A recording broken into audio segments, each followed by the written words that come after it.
hold off on a break. We'll extend this segment because we do have a special guest joining us right now here on Radio Row. He is a senior running back for the Texas Longhorns, number 2 in your program, number 1 in your hearts. Roschon Johnson. Roschon, thanks for the time, man. How are Yes, you today? sir. I'm good. I'm good. How are you? How was what time was wake up call this morning? I was up pretty early, probably around 4:30 this morning. You're up so, early every day though. Yeah, Anyway, yeah, it pretty doesn't matter. much. So overall, Big 12 Media Days, big deal. How does it feel to be here? And I know you've gotten some photo shoot stuff done. Have you done? Is it? Are we your first interview so far today? Y'all are not my first interview, but I did a couple beforehand. But I mean, it's just a blessing to be here. All the you just get to see all of the different teams, and just kind of brings that feeling of football kind of back. So I'm just glad to be here. Yeah, number of different ways we can go, Roshan, but I want to start with just summer workouts in general. Like, not to directly compare this summer to other summers you've had, Mhm. but what set this summer apart for you guys from what you guys got done? I would say in general, just kind of knowing what to expect and just knowing how to go about it. Kind of last year with the new coaching staff, we just kind of ducks in the pond, didn't really know what was coming, and then we just kind of went with the flow. But as opposed to this year, guys taking ownership of the standard that should be set, and we're initiating it. From that standpoint, that process with Coach Beckton maybe being a little more streamlined. Guys aren't having to worry about technique or how to do anything. You just, hey, you go do it. How much easier does that make that process? It makes a world of a difference. Just kind of like I said, knowing what to expect and knowing how to go about certain things from a workout standpoint, from a mentality standpoint, it all kind of correlates and ultimately you get better results. Let's talk about your leadership. You're now the veteran guy in the locker room. You've never had an issue taking on the leadership role, but now that this is getting down, you've probably got more games behind you at Texas than you've got in front of you. As you get down to the end of the road, how much in terms of leadership, how much is it for you? Is it just about winning? It's not about numbers or playing time or anything like that. You want to leave your mark and you want to win ball games by the time you're done here. Yeah, definitely. I feel like that's the only thing left to do is win. So, and as you win, the numbers and all the extracurricular that kind of adds to itself. So, at the same time, I feel like we have a real good approach going into this season of just focusing on the minor details in order for us to be successful in the season. Texas running back Roschon Johnson joining us here. Big 12 Media Days powered by Hayes City Store here on the Horn. All right, Roschon, we've seen the reports that you've been maybe organizing or in the process of organizing some Saturday workouts, getting everybody on the same page with some film and some weights. What kind of walk me through that thought process of kind of taking it upon yourself to those maybe days off that guys would have of wanting to get the team together and making sure you're making the most of every hour, every minute you guys have to get ready for the season.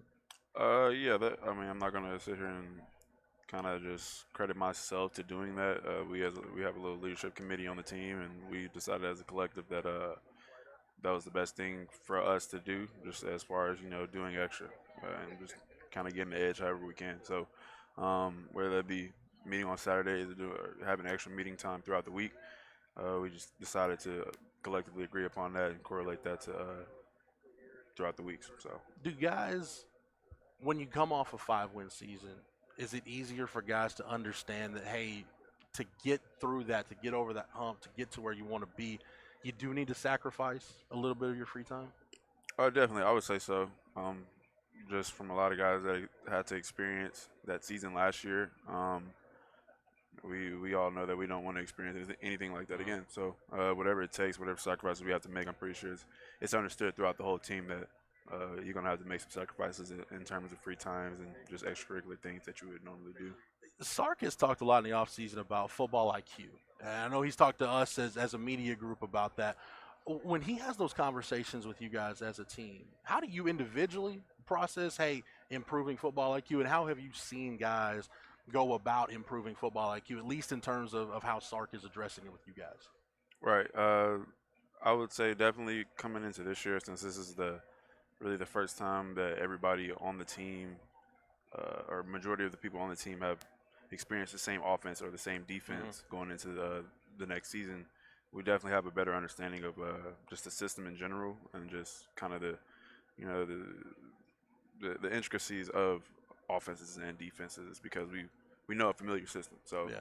that definitely plays a big part. And then on top of that, like I said, getting that extra work in, getting that extra film study with the guys, and just doing extra along with that definitely will show itself. Talk about the leadership council. Who would you say are kind of the core group of leaders on this team? We got a lot of guys that lead in a multitude of different ways. Like I said, from me, Bijan to Demarvion to Jay Witt to Junior Angelau, like it's a lot of different guys that contribute in their own way. But yeah, I mean we got a lot of cats. If you want to tell us who the starting quarterback is going to be, it's just between us. Oh man, yeah, you know just as much as I do. Shoot, I guess we'll see when the season rolls around. But no, you've gone through off seasons where you've seen quarterback battles, and then you went through one last season. What is your overall take? If somebody's asking, hey Roschon, what's your overall take on this battle between Quinn Ewers and Hudson Card? How have you seen both those guys progress since we saw them last in the spring game? Definitely.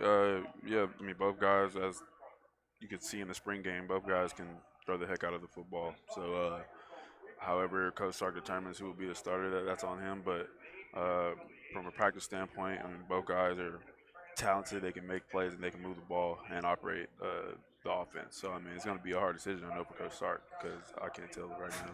Tell me about that backfield. It's yourself, Bijan. We saw Keelan last year, the reps he got. A young guy like Jaden Blue, Jonathan Brooks. When he got the ball, I mean, it's a loaded backfield that you're a part of. Right, yeah. I feel like we got ammunition all over the place, but at the same time, our main focus is to collectively as the offense, be on the same page so we can execute and help each other shine. Because ultimately, if we can run the ball well, that means we can open up the pass game. So and vice versa. So I mean, yeah, we got weapons all over the board, but at the same time, it's just a matter of, what I'm saying, coming together and making it happen. You talked about familiarity with the system. Do you guys feel like you understand really what Sark wants to get, like what his vision is for what this offense wants to be? Maybe it's a little clearer this year than it was last year. Definitely, yeah, because I mean, like I said, coming in with the new coaching staff, you kind of didn't know what to expect. You were just kind of rolling with the punches, but from this point, we're speaking the same language, and we know we know what Sark wants, and we know how to go about it without him having to tell us. So that makes a world of a difference in terms of an offense and just operating efficiently. We know the weapons. How would you describe this offense in terms of the philosophy, style of play? I mean, just in terms of how you understand Sark's vision for what he wants. I mean, first things first, like you have to run the football. That's a big priority, and then ultimately off of running the ball, you have to create opportunities in the pass game that way. So I would definitely kind of describe it as that, run first, and then as we go along, that'll open up the pass game. So. Now we saw you last year in the K-State game. Sark talked about it. Hey, didn't even know Tuesday if he was going to have a healthy quarterback. So put in a lot of Wildcat for that K-State game. Have you lobbied for the Wildcat to stick around and maybe expand that package a little bit? I mean, I don't think it needs much lobbying. I think it's a pretty good package. It's a pretty efficient package if you go look at the stats or however you want to look at it. So, I mean, I know Sark knows that, but at the same time, he's gonna call the plays. So you made that transition from quarterback to running back. How did it feel just to be back under center once again? Oh, yeah, definitely. It definitely brought back some old memories. It definitely. I definitely had some flashbacks. Actually, this is a funny story. I think it might have been in the K-State game. I actually snapped the ball like I did in high school from being at quarterback instead of like the way we do it at Texas. Right. But Jake still snapped it to me. But I was such in a flashback. I went back to my high school ways and snapped it how I used to. So I mean, it definitely brings back old memories. That's good stuff. We talked about making the transition. You came in as a quarterback, making the transition to running back. You've been praised for being a guy that will kind of do whatever the coaches ask you to do. For you, where does that selflessness come from? And just that willingness, at least from what we see on the outside, that willingness to just be a guy that, hey, yeah, I'll sacrifice for the greater good of the team, even if it means me having to make a drastic shift. Yeah, I mean, I'm a very spiritual guy. I try to, live my life according to the man upstairs. So I really let him guide my decisions. I try to let him guide my decisions and do his best in my spirit. So I mean, a lot of times when it comes to decisions like that, I'll pray on it, and then I'll just go from there based on what God tells me to do. So, um, He tells us to be servant leaders, and I feel like I've tried to embrace that role as much as I could possibly can throughout my tenure here at Texas, and I think it's been going pretty well. Before we get you out of here, Roschon, give us a couple of guys, maybe some young guys that came in this summer, guys that you've really seen take some strides, make steps forward in this offseason program. Yeah, definitely. We've had a lot of guys make strides during this offseason. I know Anthony Cook has definitely been one of them. Um, and even from young guys that have just gotten here, I like Kelvin Banks. I like the way he works. I think he can be a great contributor to this offense. And then from the transfers that we got, it's really a lot of guys that have like made strides and have progressed since they've been here. And you mentioned Kelvin Banks. How impressed have you been? Because we've heard, we're not there with you guys, but we've heard those young guys on the offensive line. A lot of them haven't had an issue coming in and working and getting themselves in a position where maybe they can contribute. How has it been watching those freshman offensive linemen come in and work? Yeah, definitely. It's been great. Like you said, they haven't had a problem with working, so they've come in right away and just put their nose down and got to work. So I think the results of this all season will show for them, and then ultimately we'll see how it plays out during the season. Hey, real quick, want to finish up with leadership though. Sark hasn't been shy about when he's been asked about, hey, who are your leaders? Your name comes out of his mouth. If not first, it's right there at the top. What does that mean to you when the head coach points to you in public forums and say, this guy is one of my leaders. He's a guy I trust. What does that mean to you? It means a lot. Just a testament to my, what I'm saying, the accountability that I've tried to withhold amongst the team, and then to the sacrifices that I've made as a player. So definitely, I'm proud of that. But at the same time, it won't necessarily mean anything if we don't win. So that's the main goal. And I know winning, the goal is to be back here on this field in December, right? Yes, sir. Right on. All right, there he is, Texas running back Roschon Johnson, taking some time to join us here on Radio Row. Roschon, thanks for the time, man. Yes, sir. Appreciate it. We didn't know you were coming by this early, but definitely appreciate it. I know the fans are excited to hear from you. And Oh, yeah. looking forward to a big year from number 2. Hopefully, I want to see that Wildcat package expand a little bit. You guys got a name for it? I know everybody likes to nickname their Wildcat package.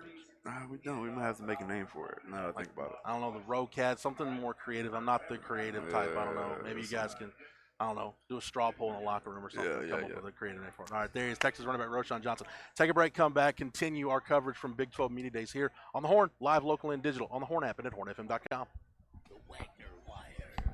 Every Sunday morning, 4 from minutes. 9 a.m. to noon, you're invited to a party on the Horn with Quinn. It's the